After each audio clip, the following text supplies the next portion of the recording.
Glórias a Deus. Gente, por que uma pessoa se batiza? Tá? Por que uma pessoa se batiza? Por que isso acontece? Qual é o mandamento de Deus? Amém? Vou dar uma breve palavra sobre isso. Tá? Eu queria que quem tiver com a Bíblia Sagrada vai abrir no livro de Romanos, no capítulo 6. Glórias a Jesus Cristo, aleluias. Amém? Eu vou começar a abrir essa palavra. E os irmãos vão ministrar ainda um louvor. Amém?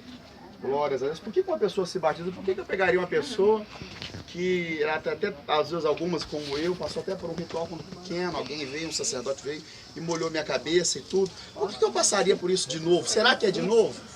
Nós vamos ver rapidamente o que a Bíblia nos ensina, qual é o mandamento de Cristo e para quem que serve o batismo. Amém, queridos? Amém. O batismo ele é para arrependimento, tá? Ele é para arrependimento. Aí nós vamos ler na Bíblia o que isso faz com o ser humano. Amém? Amém. Todos nós somos criaturas de Deus, mas filhos, Romanos 6. Filho de Deus a gente só se torna depois que recebe Jesus como Salvador. Nós vamos ver isso aqui bem brevemente, uma palavra bem rápida, não cansativa, para a gente ter uma ideia disso aqui. Amém, queridos? Amém. Romanos capítulo 6, versículo 1 a 6, vai dizer assim, olha, que pois diremos? Permaneceremos no pecado para que seja a graça mais abundante? De modo nenhum. Como vivemos ainda no pecado, nós que para ele morremos. Ou porventura ignorais que todos nós que fomos batizados em Cristo Jesus, fomos batizados na sua morte? Fomos, pois, sepultados com ele na morte pelo batismo, para que, como Cristo foi ressuscitado dentre os mortos, pela glória do Pai, assim andemos nós em novidade de vida. Porque, se somos unidos com ele na semelhança da sua morte, certamente o seremos na semelhança da sua ressurreição. Sabendo isto, que foi crucificado com ele o nosso velho homem, para que o corpo do pecado seja destruído e não sirvamos o pecado como escravos. Amém? Amém. Você está falando de práticas e pensamentos. Me dá uma criança dessa de colo qualquer. Menino, se você não vigiar, ele põe a mão no forno e se queima, porque menino é arteiro, não é? Aí você fala 10 vezes para ele chegar na beira do forno, ele chega, já viu? Ele chega lá na beira do forno. E só no dia que ele põe a mão que queima que ele aprende que ele não pode pôr a mão lá mais. Tem uns meninos que põem a mão na tomada. E essa criança é tão inocente que ela não tem esse nível de periculosidade. Só que o ser humano vai passando o tempo, ele vai acumulando para si maus atos e maus pensamentos. As más práticas, os maus pensamentos, os maus comportamentos, a má convivência, a má prática da vida vai acumulando pecado sobre a nossa vida. E aí todos somos criaturas de Cristo. Todos somos criaturas de Cristo. Só que aí, quando a gente pega aqui em João capítulo 1, João capítulo 1, versículo 12, João 1,12, diz assim, gente: mas todos quantos o receberam, deu-lhes o poder de serem feitos filhos de Deus, a saber, os que creem no seu nome, aqueles que o receberam. Pastor, eu me apaixonei por Jesus porque eu vi um filme. Eu também, quando eu não tinha um conhecimento, eu era apaixonado por Jesus. Aí um dia me apresentaram Jesus. E quando me apresentaram Jesus, eles me forneceram esse livro. Os evangelhos vão te informar quem é Cristo.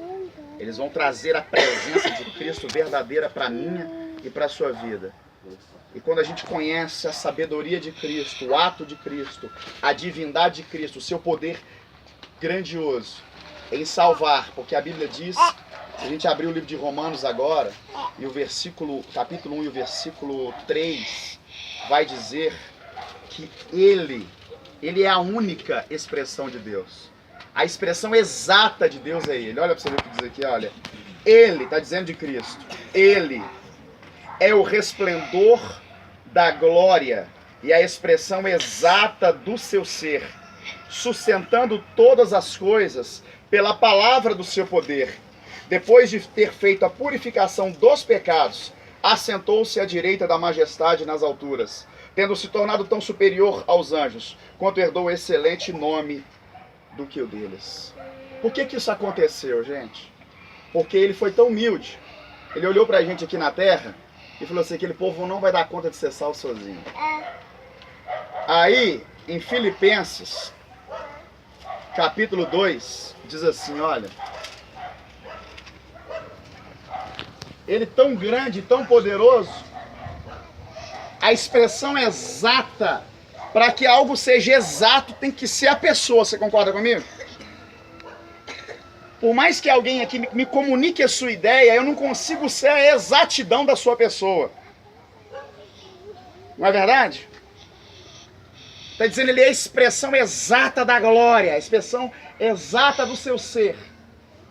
Porque ele, sendo Deus, se diminuiu por bondade e se fez como um de nós. E quando diz que ele tomou a nossa semelhança, aí ele ganhou um título. E aí você chama ele de Filho de Deus. Esse é Jesus o homem. Mas o Espírito que está sobre ele, que está dentro dele, é o Pai Todo-Poderoso. É aquele que fez os céus, fez a terra e fez tudo quanto há. Aleluia. Em Filipenses, capítulo 2,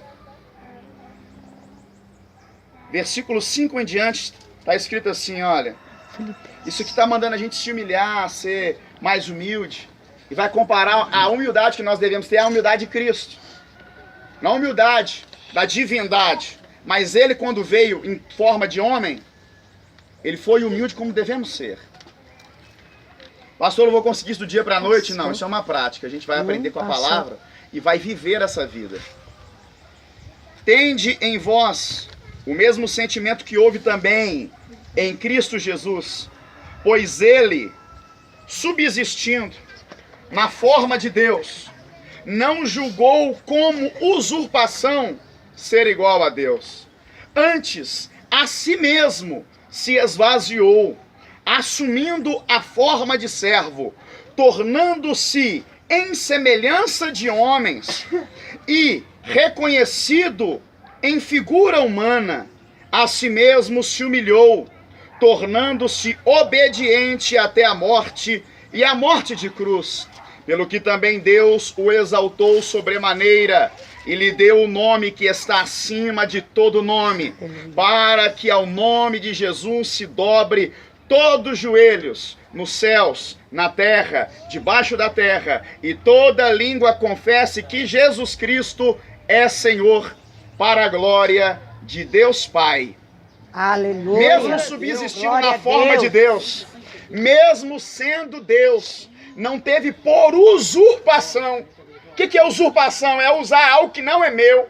Ele na condição humana não estava em condição divina. Ele em condição divina se colocou em forma humana. Ele em condição de pai se transformou em filho. Para quê? Para que quando ele chegasse aqui, ele fosse obediente à missão que ele tinha, à missão que ele teve, que é de trazer primeiramente o evangelho da paz. A palavra evangelho do grego significa boas novas ou boas notícias. E aí o seu nome no hebraico, Yeshua, Yeshua, eu separo o nome dele. Ie é de Iavé, é de Senhor. Yeshua é salvação. Aleluia. Yeshua, a palavra Jesus significa Jeová é salvação. Aleluia, então ele veio trazer o evangelho da salvação eterna. Glória a Deus, aleluia. Isso só é feito por Jesus Cristo. Maravilha. Se eu pegar ainda a carta de Timóteo, louvado seja o nome de Jesus, Deus é fiel, instruída aleluia. pelo apóstolo Paulo, recebida em revelação. É, papai, tu sabe. 1 Timóteo, capítulo 2, versículo 5, vai dizer assim, olha. Portanto, há um só Deus e um só mediador entre Deus e os homens, Jesus Cristo, homem. Deu um nó na minha cabeça, pastor. Por que Jesus homem? Tem gente que acha que hoje, Jesus está de joelho diante do Pai, orando e pedindo por você. Quando diz Jesus homem, ele é homem hoje, gente? Não. O que advoga em meu respeito, em seu respeito, é Jesus Cristo homem, e este crucificado. Todo aquele que recebe Jesus como Salvador, o sangue da substituição. Se eu fosse falar em latim, eu ia falar vicários, substituição. A palavra vicários, é por isso que eles vicários,